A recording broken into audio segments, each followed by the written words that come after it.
தேவனே, நீர் என்னுடைய தேவன். அதிகாலமே உம்மை தேடுகிறேன். வறண்டதும் விடாய்த்ததும் தண்ணீரற்றதுமான நிலத்திலே என் ஆத்துமா உம்மேல் தாகமாயிருக்கிறது. என் மாம்சமானது உம்மை வாஞ்சிக்கிறது.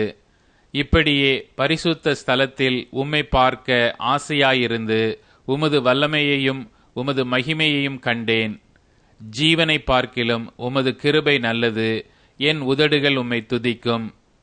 என் ஜீவனுள்ள மட்டும் நான் உம்மை துதித்து உமது நாமத்தை சொல்லி கையெடுப்பேன். நினத்தையும் கொழுப்பையும் உண்டது போல என் ஆத்துமா திருப்தியாகும். என் வாய் ஆனந்த களிப்புள்ள உதடுகளால் உம்மை போற்றும்.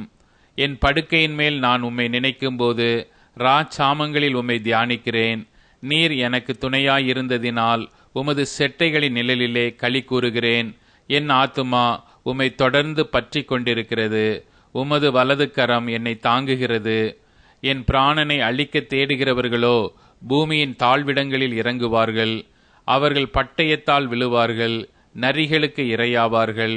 ராஜாவோ தேவனில் களி கூறுவார். அவர் பேரில் சத்தியம் பண்ணுகிறவர்கள் யாவரும் மேன்மை பாராட்டுவார்கள். பொய் பேசுகிறவர்களின் வாய் அடைக்கப்படும்.